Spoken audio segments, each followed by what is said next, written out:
Back to news. Heat waves తో పోటీ పడి మరీ తెలంగాణ పాలిటిక్స్ వేడెక్కుతున్నాయి. పార్లమెంటు ఎన్నికల సమరంలో అభ్యర్థులు దాదాపు కన్ఫర్మ్ కావడంతో దూకుడు పెంచాయి పార్టీలు.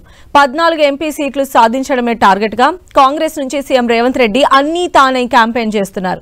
రోడ్ షోలు, బహిరంగ సభలకు ప్లాన్ చేస్తున్నారు రేవంత్ రెడ్డి. ఈ నెల 14 నుంచి రేవంత్ రెడ్డి ఎన్నికల ప్రచారం.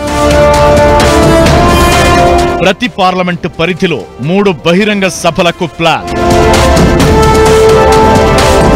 ప్రతిపక్షాలపై ముప్పేట దాడికి రేవంత్ స్కెచ్.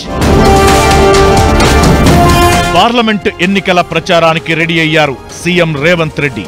14 ఎంపీ సీట్లే లక్ష్యంగా బహిరంగ సభలు, రోడ్ షోలతో ప్రచారాన్ని హోరెత్తించనున్నారు. బీజేపీ, బీఆర్ఎస్ కంటే ముందుగానే ఎన్నికల ప్రచారం రంగంలోకి దిగుతున్నారు. ప్రతిపక్షాలను డిఫెన్స్ లో పడేసేలా ప్రచార ప్రణాళికను సిద్ధం చేసుకున్నారు రేవంత్ రెడ్డి.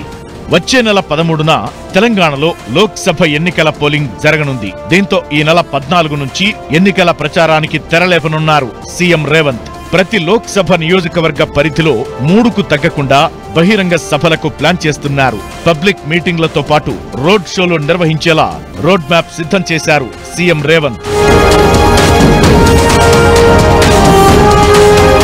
ఇప్పటికే ఆపరేషన్ ఆకర్ష్ తో బీఆర్ఎస్, బీజేపీ నేతలను హస్తం గూటికి చేర్చుకుంటున్నారు.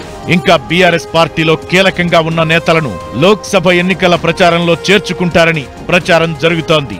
ఒకవేళ కాంగ్రెస్ లోకి రాకపోయినా బీఆర్ఎస్ లో సైలెంట్ గా ఉండేలా ట్రిక్స్ ప్లే చేస్తున్నారు రేవంత్ రెడ్డి. ప్రతి పార్లమెంటు నియోజకవర్గంపై ప్రత్యేకంగా ఫోకస్ చేస్తూ కొత్త పాత నేతల మధ్య సమన్వయం ఉండేలా దిశానిర్దేశం చేస్తున్నారు. ఇక ప్రచారంలో 100 రోజుల పాలనను ప్రజల్లో తీసుకెళ్తూనే 10 ఏళ్ల బీఆర్ఎస్, బీజేపీ వైఫల్యాలను వివరించేలా ప్లాన్ చేసుకుంటున్నారు. ఇప్పటికే ప్రతి ఎంపీ నియోజకవర్గానికి ఒక సమన్వయకర్తను నియమించారు. వాళ్లు హైదరాబాద్, ఢిల్లీలోని వార్ రూమ్లకు టచ్ లో ఉంటూ ఎప్పటికప్పుడు అభ్యర్థి గెలుపుపై సర్వేలను అందజేసేలా కార్యాచరణ అమలు చేస్తున్నారు.